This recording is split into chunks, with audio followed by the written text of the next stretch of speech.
안녕하세요. 밤라디오 민준에 오신 것을 환영합니다. 저는 조그마한 전원주택에서 살고 있는 50대 후반의 한 여자입니다. 젊었을 적 사람 보는 눈이 없어 남자를 잘못 만나서 아주 별로였던 시댁까지 만나 온갖 서름은 다 겪던 제가 시댁과 어떻게 이별했는지 그 이야기를 들려드리려 해요. 남편네 시댁은 작게 사업을 하던 집안이었는데 요즘 애들 말로 가족 같은 회사였어요. 인건비 줄이겠다고 온 가족이 다 들러붙어 공장에서 일을 하면서 직원들도 함부로 부렸죠. 가족 회사는 들어가는 게 아니라 했는데 저는 그런 줄도 모르고 시댁이 회사를 일하겠다고 들어간 거나 마찬가지였어요. 사실 저는 그 회사로 들어가기 전 다니던 직장에 있었어요. 그런데 결혼 전 남편이 제안을 했거든요. 여보, 이제 우리 결혼도 하면 그 회사 월급도 어차피 쥐꼬리만 한데 차라리 우리 엄마 공장에서 같이 일하는 게 어때? 도와드리면서 기술 전수도 좀 받고 엄마 눈에 잘 들어서 나중에 공장 우리 준다고 할지도 모르잖아. 그래서 지금 형네도 누나네도 전부 들러붙어서 엄마 눈에 잘 들려고 난리인데 우리도 해야 하지 않을까? 그래, 그런 걸 생각 못했네. 알겠어. 그럼 어차피 당신이랑 같이 출퇴근하면서 같이 일하는 거면 괜찮지. 그래, 그렇게 하기에 너무 쉽게 승낙을 해준 게 문제였을까요? 그런데 더 큰 문제가 생겼어요. 바로 결혼하기 전까지는 다들 이 발톱을 숨기고 있더니 결혼 도장 찍자마자 본색을 드러낸 시댁 식구들이었죠. 남편도 포함해서요. 서글서글 사람 좋은 척하던 분들이 낯빛부터 변하셨고 숨기고 있던 발톱을 드러내기 시작했어요. 일단 저를 엄청 무시하셨죠? 어떻게 저런 말을 사람한테 할 수 있을까 싶은 그런 무례함의 극치인 무시 발언들을 서슴지 않고 했었어요. 남편은 연애할 때까지만 해도 둘도 없이 다정하고 가정적인 줄 알았는데 그렇게 멸시받는 저를 지켜주진 못할 망정 같이 저를 무시하더라고요. 제가 완전히 사람 잘못 본 바보였죠. 2년이나 연애하고 결혼을 했는데 2년이란 세월을 얼마나 가증스럽게 연기를 잘했던 건지 깜빡 속아 넘어간 거였어요. 결혼하고 나서부터 은근히 무시하더니 시부모가 대놓고 저를 무시하니 그때부터는 아주 마음 편히 부모님과 함께 저를 개무시하기 시작했거든요. 우리 집 사업하는 거 알지? 사업도 이 머리가 좋아야 하는 건데 당신이 어디 가서 사업가 집안 며느리 자리 차지할 수나 있겠어? 뭐 얼굴이 대단히 예쁘기를 해 아니면 그 몸매가 됐고 그저 순하고 드세지 않은 성격 하나 보고 내가 결혼한 거니까 우리 집에 잘해. 형수는 직업도 번듯하니 우리 엄마한테 다달이 용돈을 얼마나 가져다 주는지 알아? 당신은 그럴 재간도 없으니 몸으로라도 때워야지. 엄마 눈밖에 안 나려면 그래야 나중에 재산 조금이라도 물려받을 거 아니야. 당신 진짜 말이 너무 심한 거 아니야?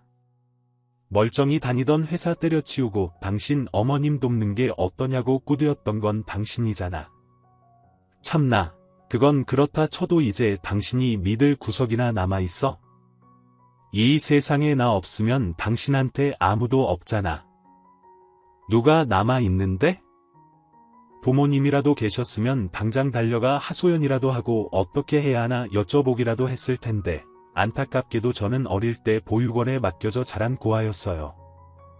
가족도 하나 없으니 나 하나쯤 사라진다고 해도 찾을 사람도 없고 시댁 입장에서는 그냥 쓰기 쉬운 하녀 하나 들어온 정도로 생각했던 것 같아요. 처음에는 은근히 무시하던 행동들이 점점 대담해져 대놓고 무시하고 비꼬고 놀려댔죠. 가진 것도 없는 나와 비교하며 자기들이 대단한 사업가 집안인 양 기분을 즐기는 듯했어요. 저를 불행하고 재수 없는 사람으로 생각하면서 자기들 우위를 확인하고 위안을 얻는 듯했죠.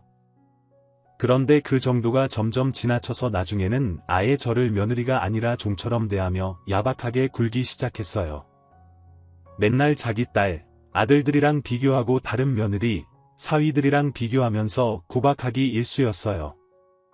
쟤는 어떻게 저런 애가 우리 집 며느리로 들어왔나 몰라. 아니 눈이 있으면 자기도 볼 거 아니야. 형님이 꼬박꼬박 나한테 용돈 봉투를 이렇게 가져다 주는데 말이야. 저 기집애는 그런 거 한번 가져온 적이 없어. 부모 없이 자라서 가정교육도 못 받았으니 그런가 보지. 엄마가 옳게 월급을 챙겨주기라도 해. 월급을 줘야 용돈을 받지. 얘 내가 제 월급 줘서 제가 그거 나한테 용돈 주면 그게 어차피 내 돈이고 돌고 돌아 내 지갑에 들어오는 거지. 제가 주는 꽁돈이니 참나 아됐다. 됐어. 점심이나 먹으러 가자. 그러면서 밥 먹으러 갈 때도 자기들끼리만 나갔어요. 저와는 눈도 마주치지 않고 정말 저만 쏙 빼놓고 다녔죠. 그런데 이 모든 행동과 말들이 직원들 앞에서도 대놓고 이루어졌다는 거였어요. 아이고 얘. 너는 이걸 이렇게밖에 못해? 아니 머리가 나빠서 그런 거야? 일하기가 싫은 거야? 너는 대체 여기를 뜯어봐도 저기를 뜯어봐도 쓸모있는 구석이 하나도 없니?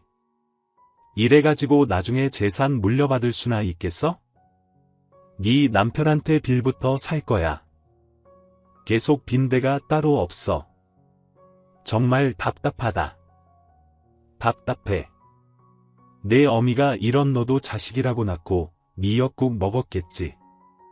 자식 하는 꼬락서니 답답해서 일찍 죽은 건 아닌가 몰라. 일을 못한다고 몰아세우는 건 절대 아니었어요.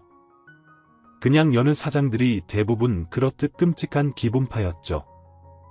다른 점이라고는 시어머니에게는 분풀이 대상인 제가 있었다는 거예요. 자기 기분이 좋은 날은 흥얼거리며 와서 직원들에게 인사말도 걸고 농담도 하는데 그런 날은 딱히 저를 찾을 생각조차 안 했어요. 관심조차 두지 않으니 구박하거나 무시하는 일도 적었죠. 그런데 기분이 좋지 않은 날은 정말 표정부터 냉하니 사람들한테 말도 안 걸고 농담도 안 하고 눈에 불을 켜고 저만 찾아다니는 거였어요. 그러면서 이것저것 트집만 잡아대고 보란듯 한숨 푹푹 쉬고 주변에 있는 직원들이 눈치만 보게 만들었죠. 그러면서도 저한테 빼놓지 않고 폭언을 했어요. 정말 서슴지 않았죠. 얼마나 그러면 직원들도 시부모 욕하며 내 편을 들어주고 절 불쌍해했어요. 제가 며느리인 거 다 알고 있다 보니 시어머니를 더욱더 나쁘게 볼 수밖에 없었죠.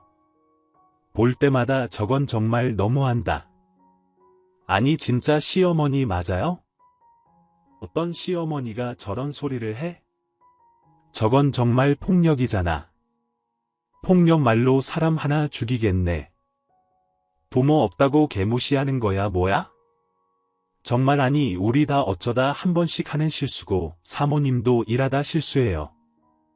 그러니까 자기가 실수하면 호호 실수했네. 수습 좀 해줘 하고 무책임하게 빠져버리면서 하여튼 며느리만 쥐 잡듯이 잡으려고 해요. 남들 다 하는 실수에도 저렇게 며느리만 잡으려 든다니까. 완전 저 집구석 샌드백이야 샌드백.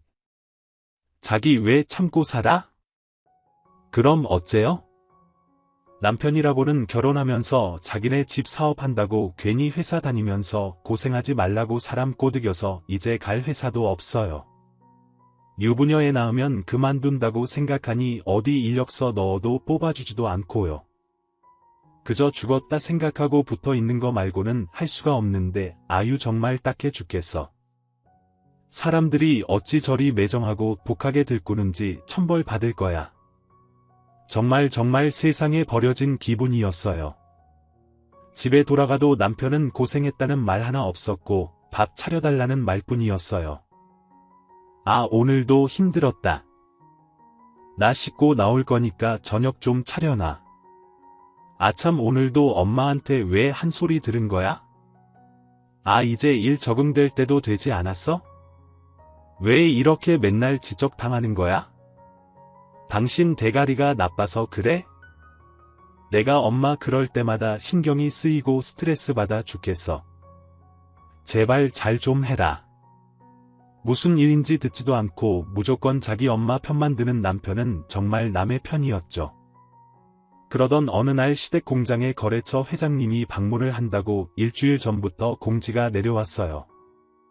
자자 주목. 다음 주 월요일에 회장님 방문하시는 거 알죠? 이 회장님이 우리 주거래처야. 우리 공장 거의 먹여 살리다시피 하시는 매출의 70%, 아니 80%를 차지하고 계시는 어마무시한 분이시라고. 그러니까 혹시나 말 것이면 깍듯하게 잘들 하시고 알아서 잘하라 이 말이에요. 내 말 알아들어요? 괜히 이상한 소리나 했다간 당신들 재에다 밥줄 끊기는 건 당연하고, 내 공장까지 문 닫아야 하니까. 옳게, 오늘부터 공장 청소 좀 도맡아 해. 어유 그래, 잘 생각했다. 우리도 손님 맞이를 해야 하는데 청소도 신경 써야겠지. 넌 어차피 일머리도 없는 것 같으니까 청소나 좀 해라. 구석구석 먼지 잘 털고 문 손잡이 이런 데도 끈적이지 않게. 내가 아주 시시때때로 청소 안 된 데 없나 지켜볼 거야. 저 혼자 이 공장 청소를 다 하라고요? 회장님 오시기까지 아직 시간이 있잖아. 못해. 아니 옳게는 그럼 잘하는 게 뭐야? 일을 잘하기를 해. 내조를 잘하기를 해. 뭐 우리 엄마한테 며느리 노릇을 잘하기를 해. 돈을 벌어오기를 해. 진짜 사람 쓸모없다는 말 뭔지 딱 알겠다니까. 하라는 건 할 생각도 없고 싫다는 말부터 나오지. 저러니 보잘것 하나 없이 살지. 근성이 없어, 근성이. 아니 여기 공장이 아무리 작아도 저 혼자서 일주일 안에 다 치우는 건 무리인데 직원들 몇 명 더 같이 시켜주시면. 예, 내 직원들이야. 내가 월급 주는 내 직원들, 내가 원하는데 쓰겠다는데 네가 뭔데?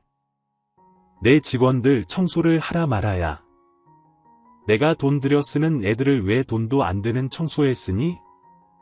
돈 안 들여도 되는 너니까 청소 같은 데 쓰는 거야. 머리가 그렇게 안 돌아가니? 아유, 우리 아들이 저런 답답이랑 왜 결혼을 한 건지. 도대체가 한 번도 본 적 없는 회장님이 공장에 방문한다면서 저보고 이름 말고 청소만 하라는 명령을 내리셨어요. 근데 막말로 이 공장이 한두 평짜리 원룸도 아니고요. 공장이다 보니까 맨날 돌아가는 기계가 천지고 거기서 나오는 먼지들이 얼마나 많이 난데. 혼자서 매일 닦고 쓸어도 내일이면 도로 쌓이는 먼지를 하룻밤 만에 청소를 하는 건 말도 안 되는 소리였어요. 늘 닦아도 쌓이는 먼지라 지금까지 관리도 하지 않고 놔둔 것을 아주 이때다 싶어 저를 시키려 드신 거예요. 하는 수 없었어요. 퇴근하고 직원들이 조금 도와준다고는 했지만 그래도 몇 년을 치우지 않은 공장을 일주일 안에 치우는 건 불가능했어요. 다들 저 때문에 퇴근도 못하고 고생해주는 게 미안해서 도움도 사양했고요. 그래도 최대한 청소해본다고 애를 쓰고 있었는데 신누이와 시어머니의 구박은 계속되었고 차라리 저는 얼른 회장님이란 사람이 방문해서 구박이 끝나기만을 기다리고 있었어요. 오늘 회장님 방문하시는 날인데 청소가 제대로 된 건가 모르겠네. 아유, 마음에 안 들어. 다들 회장님 오실 거니까 긴장들 하고 이래. 그리고 너는 내 며느리인 티내지 말고 회장님 모시기 전까지 여기 청소 다시 하고 입 다물고 있어. 이따 점심때쯤 오신다고 했으니 그 전까지 먼지 다 닦아둬. 누구보다 회장님이란 사람이 이 공장에 방문하기를 고대하던 건 다른 누구도 아닌 저였을 거예요. 그런 저로서는 오늘이 제일 기뻤어요. 이놈의 지독한 청소 지옥에서 좀 벗어나고 싶었거든요. 시어머니가 콕 집어 다시 청소시킨 곳들은 회장님이 들어왔을 때 눈에 바로 들어올 만한 그런 위치들 뿐이었어요. 질리도록 선반을 닦고 있는데 제 뒤로 소란스럽더군요. 아유, 얼른 가서 사장님, 사모님 모셔와요. 회장님이 벌써 오셨어. 점심때쯤 오신다고 하지 않았어? 아유, 왜 갑자기 일찍 들이닥치시는 거야? 몰래 깜짝 들이닥쳐야 공장 돌아가는 꼴 아실 테니 그런가 봐. 회장님이 점심때쯤 온다더니 아침에 곧바로 들이닥쳤던 거예요. 직원이 시어머니를 헐레벌떡 부르러 달려가기에 저는 얼른 닦던데 마저 닦고 뒤로 빠질 생각을 하고 있었어요. 회장님 행차 소식에 시어머니가 빛보다 빠른 속도로 달려나오더군요. 어머, 이게 웬일이야? 회장님, 점심때쯤 맞춰서 오신다더니 이렇게 빨리 오셨어요. 아직 맞이할 준비도 못했는데. 저를 맞이할 준비라뇨. 제가 부담 갖지 마시고 그런 거 준비하지 마시라고 말씀드렸을 텐데요.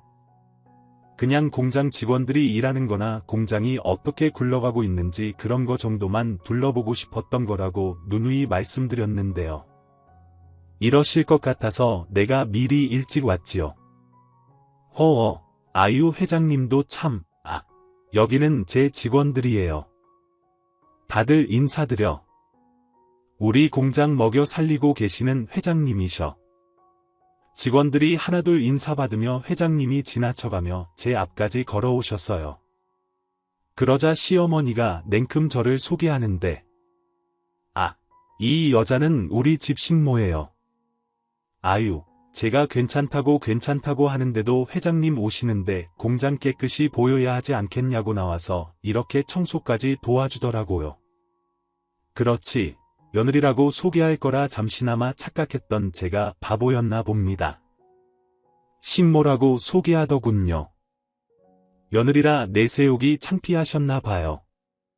거기다 대고 제가 며느리입니다 하자니 그래도 되나 싶고, 괜히 제 말 한마디로 회장님이 이 공장을 안 좋게 본다거나 해서 공장이 정말 망하기라도 하면 저한테 잘해줬던 직원들한테까지 피해가 가게 될 테니 어쩌나 싶더라고요. 별수 없이 식모인 척 인사를 하는데 정말 수치스럽고 죽고 싶더라고요. 안녕하세요. 회장님 오신다고 해서 사모님 공장 청소 좀 해두려고 오늘 나왔어요. 예, 제가 제 사람이다 싶으면 너무 살뜰하게 챙겨버릇해서 그런지 이렇게 저한테 다들 더 잘해주지 못해서 안달이에요. 회장님도 편하게 되세요. 응, 그래. 인사 다 드렸으면 이제 가서 일 봐. 너무 무리하지 말고 설렁설렁, 알지? 눈치껏 저보고 사라지라는 것 같아 눈도 못 마주치고 뒤돌아가려는데 회장님이 갑자기 저를 부르시더군요. 저 잠깐만요. 그 팔에 차고 있는 거, 그거 팔찌 맞죠? 그거 잠깐 좀 볼 수 있어요. 내가 아는 팔찌랑 비슷한데. 갑자기 웬 팔찌 이야기를 하며 저를 붙잡으시더라고요. 이거 말씀인가 싶어서 왼쪽 팔목을 만지작거리며 다시 뒤를 돌았어요. 팔찌가 어릴 때부터 채워져 있던 팔찌라 들었는데 부모님께서 남겨주신 유일한 물건이라 커서까지도 줄을 늘려서 항상 차고 다녔거든요. 한쪽에는 돛담배 모양 펜던트가 걸려 있고 한쪽에는 다이아몬드 모양 펜던트가 걸려서 달랑거리는 그냥 심심한 팔찌였어요. 이거요. 이걸 아실 리가요? 이건 저 어릴 적 보육원 맡겼을 때 부모님이 채워주셨던 그 팔찌라던데요. 보잘것없는 팔찌예요. 갑자기 회장님의 관심이 쏠리자 민망하고 당황스럽기도 해 왼쪽 팔만 쓱 내밀어 드렸어요. 그런데 회장님이 그 자리에서 제 손목을 꽉 잡고 팔찌랑 제 얼굴을 몇 번이나 번갈아 바라보다 갑자기 오열을 하기 시작하는 거예요. 저 정말 너무 당황했어요. 제가 뭘 잘못했나 싶어 시어머니 눈치 온갖 직원들 눈치를 보고 당황해했는데 회장님께서 주섬주섬 본인 정장 소매단을 걷어올리시더니 왼쪽 팔을 내미시더라고요. 뭔가 싶어 팔목을 내려다보는데 글쎄 회장님이 저랑 같은 팔찌를 하고 계신 게 아니겠어요? 아니 여자들이나 할 법한 팔찌를 왜 나이 지긋하신 회장님이 하고 계신지도 이상하고 그냥 시장에서 산 팔찌나 다름없는 것 같은데 그런 팔찌를 저와 본인이 함께하고 있다고 왜 오시는지 도저히 알 길이 없었어요. 그 팔찌 부모님께 받았다고 해줘. 이름은 알아요. 부모님이 지어주신 이름 아이 보육원 어디 보육원입니까? 아버지나 어머니 이름은 기억하고 있어요. 아니 제 이름은 고이원이고요. 제 이름은 기억하고 있어요. 보육원은 저기 구에 있는 보육원에서 컸고요. 그걸 왜 여쭤보세요? 부모님 이름은 잘 기억이 안 나요? 혹시 저희 부모님을 아세요? 회장님은 제 이름 석자를 듣더니 고개까지 세차게 끄덕이며 울기 시작하셨어요. 이내 저를 꼭 끌어안고 이야기를 하시는데 놀라웠어요. 당연히 그 회장님이 저희 아버지나 그런 건 아니었어요. 세상에 우리 덕호가 평생을 찾아 헤매던 딸이 여기 있었네. 여기 있어서 정신 놓기 전까지 얼마나 찾아다녔는데 이 시골 구석에 있으니 찾지를 못했구나. 희연아, 내가 네 아버지를 안다. 저희 아버지를 아세요? 아버지가 돌아가신 게 아니라고요. 정말 확실한 거세요? 어찌 하시는 건데요? 대체 이 팔찌가 뭔데요? 예원아, 내가 네 아버지랑 호영호제하던 사이였어. 아이고, 그 쪼매나던 게 어떻게 이렇게 자라서 연고도 없는 이런 동네에서 이렇게 살고 있어. 네 아버지가 아시면 얼마나 가슴 찢어지실까? 이 팔찌가 뭔지 모르는구나. 이거 네 태몽을 빗대어 아버지가 만들어주신 팔찌야. 이게 확실히 이 팔찌가 저희 아버지가 주신 게 맞나요? 당연하지. 덕호가 드넓은 바닷가에 홀로 떠있던 도담배에 타 있는데 배가 구멍이 뚫리더니 그 구멍에서 보석이 마구 솟아나는 꿈을 꾸고 너를 얻었다고 했어. 그래서 그 팔찌를 만들어 네 팔에 언제나 채워준다고 애썼던 건데 어떻게 이 긴 세월 그 팔찌를 잊지 않고 자고 있었니? 이 기특한 녀석, 아버지 얼굴이 오래되어 생각이 잘 안 나요. 아버지한테 가면 제 어린 시절 기록들도 볼 수 있나요? 그럼 저 좀 데려가 주세요. 그럼 저희 어머니는요? 네 어머니는 너 2살인가 3살인가? 그쯤 돌아가셨어? 넌 거희 아버지가 키웠지. 5살 되던 해 널 데리고 시장을 갔다가 잃어버렸다 했어. 덕호, 이 자식이 잃어버린 너 찾겠다고 얼마나 온 동네를 쥐 잡듯 뒤지고 다녔는데 다니던 회사까지 때려치우고 정말 미친 사람처럼 너를 찾아 헤맸다. 이 녀석아, 어쩌다 그 보육원까지 가게 된 거야? 기억은 온전해 아니요. 기억은 잘 안 나요. 그냥 어떤 분이 길에서 울던 저를 거기 데려다 주셨다는 것 말고는 못 들었거든요. 그럼 지금 제 아버지는 어떠신가요? 살아는 계신 것 같은데 건강하신 거예요. 긴 말 할 거 없고. 나랑 같이 일단 가자. 덕호가 지금은 정신이 온전하지가 않아. 이 자이모가 와서 사람을 알아봤다. 못 알아봤다. 그러거든. 그래도 널 보면 혹시라도 기억이 돌아올지도 모르니 함께 가보자구나. 여기 내 공장은 다음에 다시 오겠네. 어쩜 이리 대단한 인연을 여기서 만날 줄이야. 그런데 잊고 있던 사실이 있었어요. 시어머니가 저를 식모라고 소개한 거죠. 시어머니가 제 무덤을 판 거나 다름없었어요. 사실대로 저를 며느리라고 소개했으면 시어머니 팔자가 폈어도 더 폈을 텐데 말이에요. 그렇다고 아까 식모라 소개했던 저를 이제 와서 사실 제 며느리예요 라고 말을 바꿀 수도 없으니 가운데에서 난감해진 거죠. 회장님이 행차했다는 소식에 시댁 식구들 전부 일하다 말고 달려나왔다가 회장님과 제 이런 모습을 보고 다들 당황했겠죠.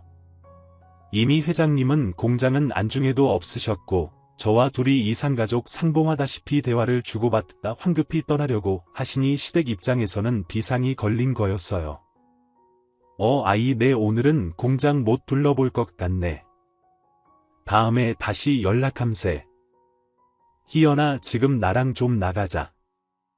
괜찮죠? 이만 오늘은 가보겠네. 아유, 회장님 지금 저희 아이 아니 이 아이랑 아시는 사이인 거세요? 시어머니가 겪는 줄로 저를 자꾸 쳐다보며 제 손을 잡더라고요. 괜한 말 말아달라 사정하는 것 같았어요. 뭐 어쩌라는 건지 며느리라고 이야기하라는 건지 아무 말도 말라는 건지 알 수가 없으니 그냥 가만히 있었죠. 미안한데 이 아이는 이제 그쪽 집에서 식무일을 못하게 될 걸세. 여기서 이러고 있을 아이가 아닌데 내가 정말 더 코 볼 면목이 없소. 한시라도 늦장을 부릴 수 없으니 나중에 이야기 암세. 그러더니 회장님은 저를 잡아 이끌고 공장 밖으로 나가셨어요. 회장님 차를 타고 가는데 남편에게 전화가 걸려오더군요. 지금 몇십 년 만에 잃어버렸던 아버지를 뵈러 가는 길인데 남의 편으로 산 세월이 더 많은 남편 전화 따위 받을 정신이 있었겠나요? 그래도 무슨 소리를 하려나 싶어 전화를 받아보았어요. 여보, 우리 엄마가 그러는데 당신 그 회장님이랑 잘 아는 사이인 거야? 아니, 우리 엄마가 당신 식모라고 소개했다며 혹시 회장님께 며느리라고 이야기한 거야? 우리가 생각을 좀 해봤는데 그냥 당신 가족이라고 소개하면 회장님이 불편해 하실까봐 그렇게 둘러댄 거라고 잘 좀 이야기해 주면 안 될까? 우리 엄마도 지금 되게 당황한 것 같고, 나 식모 맞잖아. 그 집에서 언제부터 며느리 취급을 해줬다고들. 그래, 나한테 부모도 없는 거와 쥐뿔 가진 것도 없는 거 보잘것없는 것이라며 그저 순한 성격 하나 보고 데려온 거니까 알아서 잘하라 했던 말 아직도 기억해. 근데 어쩌지? 나도 부모라는 게 있는 사람이었네. 내가 그동안 잊고 살았나 봐. 부모님이 돌아가셨다고 해도 나는 그분들의 소중한 자식인데 용기가 없어. 내치지를 못한 내가 바보지 아니야. 여보, 기분 나쁘고 화 많이 난 건 알겠는데 아유, 우리 엄마가 성격이 좀 보통이 아니잖아. 당신도 알 거 아니야. 나라고 별 수 있겠어. 형이랑 누나 등살에 치여서 막내라도 내 지분 좀 얻어보겠다고 애쓰려고 그랬던 거고, 부부 일심동체. 아이 몰라. 당신은 당연히 내가 잘 되길 같이 도와줘야지. 그게 아내로서의 할 일이잖아. 그게 그렇게 잘못된 건 아니잖아. 그러니까 회장님께 이상한 말 말고 집에 와서 다시 이야기하자. 남편은 사과도 아닌 그렇다고 고갈도 아닌 이상한 말들을 하며 저를 회유하려 들고 있었어요. 그런 도중 시어머니가 남편 핸드폰을 뺏어가더니 이어서 말을 하시더군요. 희연아, 아이 그동안 나한테 서운한 거 많았지. 너도 알잖니? 시어미들이 원래 다 그런 거 너무 서운하게 생각하지 말고 회장님께 괜한 말들 말고 이야기 좀 잘해줘. 그럴 수 있지. 부탁 좀 하마. 이 공장. 나중에 네 남편 공장이 될 수도 있는데 잘 생각해야지. 나랑 서운했던 거 있으면 나랑 와서 차차 풀고 오늘은 아무 말 마라. 그래 줄 수 있지. 너 그동안 서운했다면 내가 미안해. 그야말로 시댁은 비상이 걸렸어요. 갑자기 제게 잘 보이려 들러붙으면서 눈에 뻔히 보이는 짓들을 하는 거예요. 저 오랫동안 통화 못해요. 회장님. 아니, 저희 아버지 친구분께 들어야 할 이야기도 많고 할 이야기도 많이 남아서요. 괜찮으시다면 나중에 전화하세요. 이만 끊을게요. 전화한 사람들 혹시 아까 공장 사람들은 아니지? 며느리를 식물라고 소개한 게냐? 저희 아버지 뵐 면목이 없어요. 못된 사람들을 시댁으로 둬서 정말 별의별 짓을 다 당했으니요. 그런데 어떻게 인연이 꼬여도 이럴 수가 있을까요? 회장님이 제 잃어버린 아버지의 친구분이시라니요.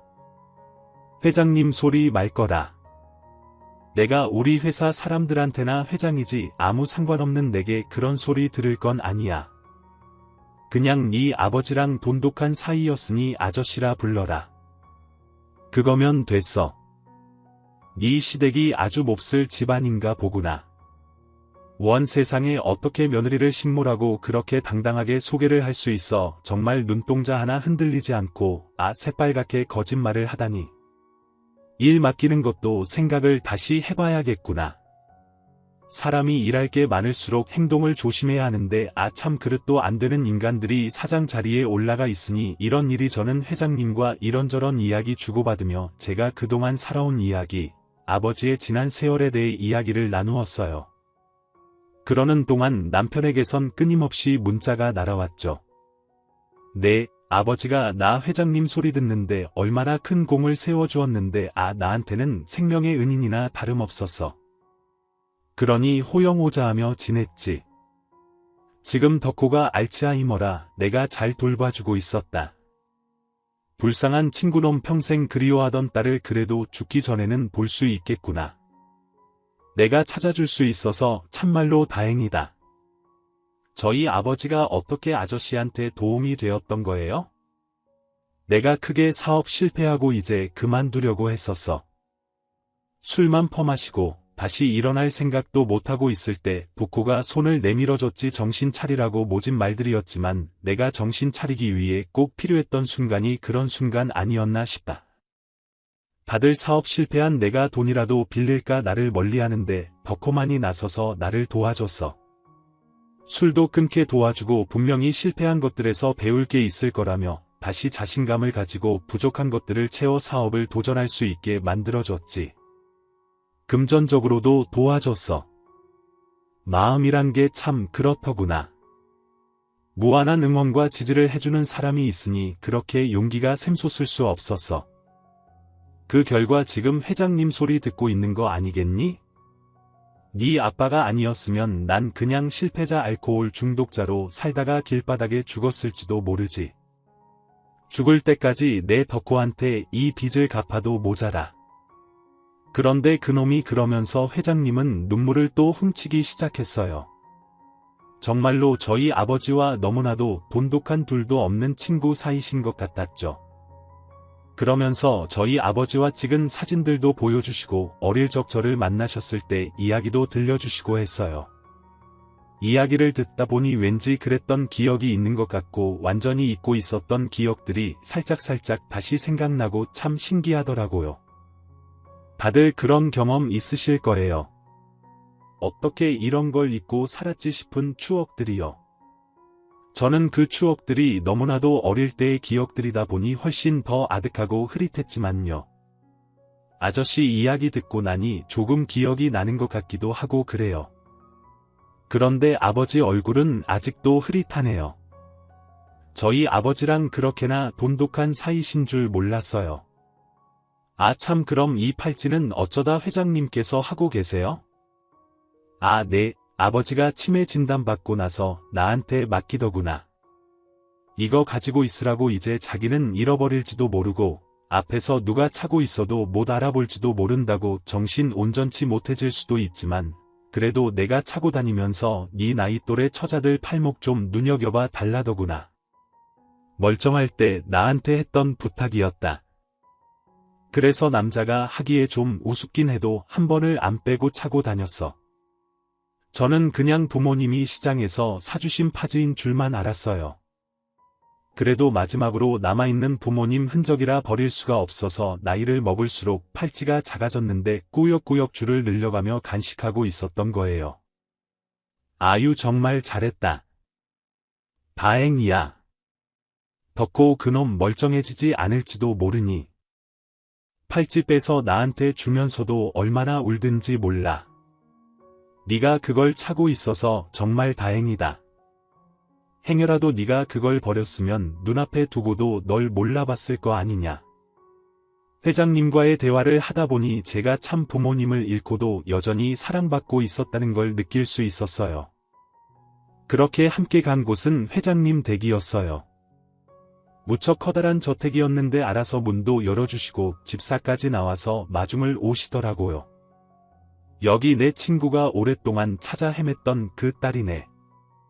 친구 있는 곳으로 안내 좀 해줘. 나도 곧 올라가겠네. 집사로 보이는 분께서 저를 안내해 2층에 어떤 방으로 데려갔어요. 그 방에 들어가니 간병인이 우리 아버지라는 사람을 케어하고 있었죠. 아버지 방에는 아버지가 쓰시던 물건들로 가득 차 있었어요. 덕후야 네가 그렇게 평생 찾아 헤매던 딸이야. 아 정신 좀 차려봐. 희연이란다. 희연이 이거 몰라 팔찌 봐. 네가 만들어줬던 그 팔찌잖아. 희연아 가까이 와서 보렴. 내 아버지 얼굴 기억나니? 하지만 저희 아버지는 요즘 치매 증세가 많이 악화되어 계셨고 저를 알아보지 못하셨어요. 요즘 같은 세상은 약만 먹으면 증상이 빠르게 악화되는 걸 늦출 수 있다고 하던데 가끔 그런 생각이 들면 아버지 생각에 마음이 많이 아파요. 회장님도 눈앞에 딸을 두고 알아보지 못하는 저희 아버지를 보시며 옆에서 또 한 번 꺼이꺼이 울음을 터뜨리셨어요. 막상 나이가 한참 들어버린 아버지 얼굴을 보고 있으니 어렴풋이 아빠 얼굴이 떠오르는 것도 같더라고요. 회장님은 울다가 갑자기 주섬주섬 책장에 꽂혀있던 앨범들을 꺼내 보여주셨어요. 희연아 이것들 좀 봐라.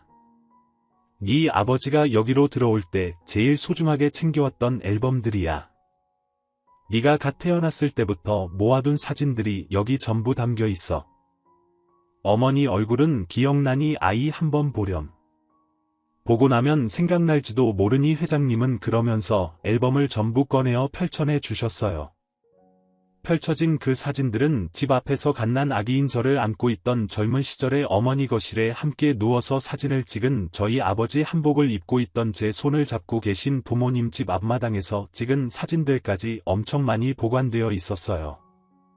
그 사진들을 보고 나니 정말 이 사람이 우리 아버지구나라는 확신이 들더군요. 잊고 살았던 아주 아기 때 기억들이 어렴풋이 조각조각 떠오르기 시작했거든요. 함께 살았던 어릴 적 집 어머니 모습, 아버지 얼굴까지도요. 저는 저를 알아보지 못하는 아버지를 붙잡고 지금까지의 서름을 토해내며 엉엉 울었어요. 세상이 그래도 아직 제 편이 있었다는 사실에 안도감이 들었죠. 알아보셨다면 더 좋았을 텐데 저를 알아보지 못한 채 딴 짓만 하시는 아버지를 보며 가슴이 찢어질 것 같기도 했어요. 회장님과 저 둘이서 그렇게 아버지를 부둥켜 안고 오열을 하게 되었죠. 마음을 차분히 가라앉은 뒤에는 회장님이 저와 시댁의 관계를 다시 여쭤보셨어요. 전 사실대로 이야기했고요. 그러니까 너를 생모라고 소개했던 그 공장 여사장이 네 시어머니라는 거니? 세상에 썩을 인간들이 따로 없구나. 아이 얼마나 과시 받으며 힘들었소. 근데 어찌 버텼니?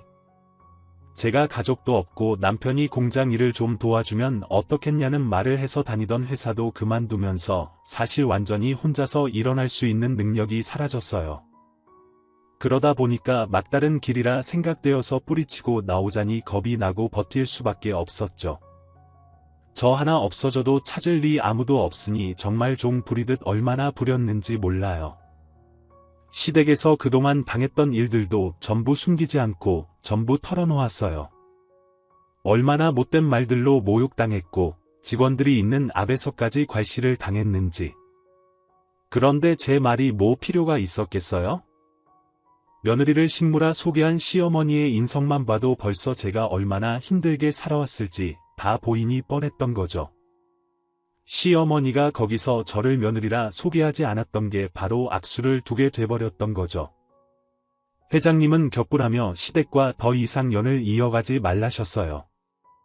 아, 그럼 몹쓸 인간들을 봤나? 다 자식도 있는 사람들이 어떻게 그런다니 내 도저히 그런 인간들을 그냥 두지는 못하겠다. 도코가 너를 얼마나 소중하게 금이야 오기야 키웠는데 내가 네 대부나 마찬가지야. 내 자식을 그런데 계속 살게 둘 수는 없다. 그 남편 같지도 않은 그런 자식이랑은 당장에 이혼을 하려. 내가 다시 혼자 일을 배울 수 있도록 내가 도와줄 거야. 저도 제 아버지가 이렇게 버젓이 살아계시는데 아버지를 보면서까지 그 집에서 종노릇 당하며 있는 건 불효라 생각해요. 정리해야겠다고 결심했고요. 염치 없지만 아저씨가 도와주신다고 하면 거절하지 않고 그 도움 받아드릴게요. 그렇지 않아도 아까 남편이랑 시어머니가 전화로 자기들이 식물화 소개했던 거 잘 좀 이야기해달라면서 싹싹 빌더라고요. 사람들이 얼마나 속이 보이고 뻔뻔하기들한지 하이 당장 쫓아와서 무릎을 꿇고 빌어도 용서를 해줄까 말까인데 전화로 그러더냐 어째 당장 집으로 불러 무릎이라도 꿇게 만들어 주랴. 내 이 인간들을 그냥 도저히 둘 수가 없구나. 어떻게 내 친구 자식을 이렇게 함부로 대할 수가 있다더냐. 남편이란 놈은 특히나 조심해야겠구나. 연애하는 내내 사람을 그렇게 감쪽같이 속여놓고 결혼하고 나니 네가 발목 잡혔다고 생각해 본성을 드러낸 모양인데 참으로 형편없는 인간들이야. 그 어미의 그 자식들일 테니 네가 남편만 힘들었을 리가 없지. 신우이는 또 오죽했을꼬. 사기 왜 당하는지 잘 알게 되었죠. 모 사람들이 연기를 하는 것도 한계가 있을 거라 생각했는데 인연을 그렇게 속인 사람들이니 위험하고 간사하기 짝이 없는 인간들이에요. 나는 그런 집안들 잘 사는 꼴을 봐줄 수 없구나. 이번 발주건만 끝나면 내 더 이상 그 공장에 주문 넣지도 거래를 하지도 않을 거야. 예, 아저씨가 주문해 주시는 게 그 공장 매출의 80%인가 90%인가라고 했는데 아저씨가 갑자기 주문을 끊어버리시면 그 공장은 어떻게 되나요? 망하겠지. 아니면 다른 거래처를 찾아 헤매야 할 테고 아랫사람들이어도 함부로 하면 안 되는 걸 여태 그런 기본적인 소양도 없이 사업만 하고 있었던 사람들이라니 어차피 언젠가 망해도 망했을 공장이다. 네가 걱정 안 해도 돼. 자기들이 쌓아놓은 업보 때문에 망하는 시기가 좀 빨라졌을 뿐 갑자기 이 세상에 내 편이라고는 아무도 없는 줄 알았는데 무척이나 든든한 편이 생긴 것 같았고 저도 누군가의 소중한 존재라는 게 몸소 느껴지는 날이었어요. 회장님은 정말로 이번에 넣어둔 주문건이 끝나자 더는 시댁과 통화조차 하지 않았어요. 시댁에서는 회장님으로부터 연락을 받았는지 줄기차게 저의 폰으로 전화해 댔었죠. 받았더니 다들 울며 불며 내게 매달리고 잘못했다. 싹싹 빌고 조아리며 용서를 구했어요. 여보 엄마가 그러는데 회장님이 거래 끊겠다고 하셨대. 사실이야. 아 여보 내가 미안하다고 했잖아. 우리 엄마도 미안하다고 했잖아. 제발 회장님 마음 좀 돌려줄 수 없겠어. 우리 가족들 전부 회사 때려치우고 이거에만 매달렸던 거 알잖아. 당신도 그랬었고. 응 희연아 제발 이러다 우리 가족들 전부 길거리 나앉게 생겼어. 희연아 우리가 그동안 너무 못되게 굴었던 거 잘못했다. 정말 잘못했어. 우리가 못 배워먹어서 그랬어. 할 줄 아는 거라고는 그저 공장일 뿐이라 멍청해서 그런 거야. 그러니 한 번만 용서해다오. 제발 회장님 마음 좀 돌리시라고 설득 좀 해줄 수 없겠니? 어머니 상식적으로 생각을 해보세요. 제가 결혼한 세월 내내 단 한 번이라도 따뜻한 말씀 건네신 적 없으시잖아요. 아저씨가 거래 끊고 나니 갑자기 전화해서 사과하시고 이게 너무 속이 뻔히 보이는 짓 아닌가요? 이건 순전히 어머님 공장 문 닫을까봐 무서워서 등 떠밀리듯이 하시는 거지. 저에게 정말로 미안해서 하시는 사과가 아니라는 거 저 그것쯤은 알아요. 저도 바보 아니에요. 희연아 우리가 어떻게 하면 네 마음이 좀 풀리겠니? 너 지금 어디에 있는 거야? 회장님 댁에 같이 머무는 거니? 주소라도 알려주면 내가 지금 당장이라도 가서 무릎이라도 꿇으마. 그러니 제발 한 번만 용서해줘. 이러다 정말 우리 가족들 다 죽어. 어머니 저 말고 딴 집 며느리들 예뻐하셨잖아요. 다들 번듯한 직장도 있고 용돈도 턱턱 보낸다고 얼마나 부러워하셨어요? 그럼 며느리들 얻으세요. 그리고 계속 하시던 대로 저 말고 어머님 자식들한테 가서 용돈 받으시고 공장을 같이 살리시든 죽이시든 알아서들 하세요. 고아라고 무시하실 땐 언제고 이제와 이러세요 이러시는 거 하나도 마음에 와닿지 않네요. 보잘것없는 저라고 그렇게 무시하셨는데 어쩌나요? 이제 제가 어머님보다 보잘것이 있어졌는데 그러니까 사람 일 어찌 될지 모른다고 없는 저 함부로 대하지 말지 그러셨어요. 사람한테 그러는 거 아닌데 더군다나 며느리를 그리고 댁내 아드님이랑도 곧 이혼할 거니까 그렇게 알고 계세요. 끊어요. 저는 콧방귀 끼며 당했던 대로 시댁을 개무시했어요. 딱 자기들이 제게 했던 것들 그대로 되돌려준 거죠. 남편은 이혼만은 하지 말자며 울고불고 매달렸어요. 여보 내가 연애 때처럼 잘할게. 제발 이혼만은 하지 말자. 당신 이제 공장 나와서 일하라고도 안 해. 그냥 집에만 있어. 집에만 가만히 있어도 돼. 내가 알아서 다 할게. 제발 우리 이혼하지 말자. 당신이랑 이혼까지 당하면 나 정말 우리 엄마한테도 죽어. 너는 여전히 네가 뭘 잘못했는지 모른다. 연애 때 나 깜빡 속이고 결혼하고 나서 본색 드러낸 거 그거 당연히 쓰레기지. 근데 그 이후에 네 가족들이 나 무시하고 멸시할 때 너는 어땠어? 신나서 거들었지 말려준 적 한 번도 없었잖아. 근데 그딴 너랑 내가 왜 계속 결혼을 이어가? 너네 잘난 가족들 말대로 가진 것도 없고 보잘것도 없는 나라서 이혼하고 나면 막막할까봐 견디고 버텼어. 근데 내가 이제 그럴 필요가 없어. 가진 거 없지 않고 하고 싶은 거 이제라도 제대로 공부해서 해볼 거거든. 너 같은 놈 만나서 망칠 뻔한 내 인생 나도 다시 구제해야 하지 않겠어? 나는 내 인생 구제할 거야.